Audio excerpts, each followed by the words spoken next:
যারা মধুবালার কাটিং জানো না তাদের জন্য বলছি যে এটা দেখো প্রিন্সেস কাট ব্লাউজ। তো তোমরা প্রিন্সেস কাট ব্লাউজটা কীভাবে মধুবালা তৈরি করবে তার জন্য তোমাদের গলার শেপটাকে কিন্তু এইভাবে রাখতে হবে। শুধু জাস্ট গলার শেপটাকে এইভাবে রাখতে হবে। তারপর দেখতেই পাচ্ছ এটা প্রিন্সেস কাট আছে।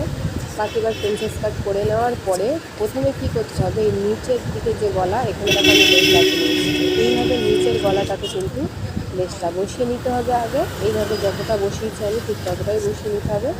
তারপরে এবার বাকি লেসটা কাঁধের দিক থেকে এনে এইভাবে এনে এর উপর থেকে এবার যে লেসটা আমরা এনে লাগিয়েছি নিচের দিকে এর সাথে এখানে টাচ করে আর পুরো যে আমরা কাপটা লাগিয়েছি পুরো কাপের চারপাশ থেকে এইভাবে ঘুরিয়ে নিয়ে এসে ফের এইখানে নিয়ে আসতে হবে। নিয়ে এসে ফের এখান থেকে লাগিয়ে এখান থেকে এইভাবে কিন্তু নিয়ে নিতে হবে। আমি দেখো এই যে লাগিয়েছি তাহলে দেখতেই পাচ্ছ কীরকমভাবে কিন্তু এই যে আমি ব্যাক পার্ট থেকে শুরু করে এইভাবেই কিন্তু এই যে লাগিয়ে গেছি দেখতে পাচ্ছ। তো এটা তুমি দেখে বুঝতে পারবে না যে এটা আদৌ কিন্তু আমাদের মধুবালা কাটিং না, এটা প্রিন্সেস কাট ব্লাউজের শুধু জাস্ট মাত্র লেস বসিয়ে কিন্তু এটা মধুবালা স্টাইল হয়ে গিয়েছে। তো এই হচ্ছে আমার পুরো ব্লাউজের যেটা মানে ফাইনাল লুক। আমি তোমাদের পিকটা দেখাচ্ছি, এটা তখন রেডি হয়নি। তো আমি তোমাদের পিক অ্যাড করছি, সেই পিকের মধ্যেই তোমরা দেখো এই হচ্ছে আমার ব্লাউজের যে ফাইনাল লুকটা। এই হচ্ছে এর হাতা আর এই হচ্ছে লটকান। কেমন লাগলো অবশ্যই কমেন্ট করে জানাবে।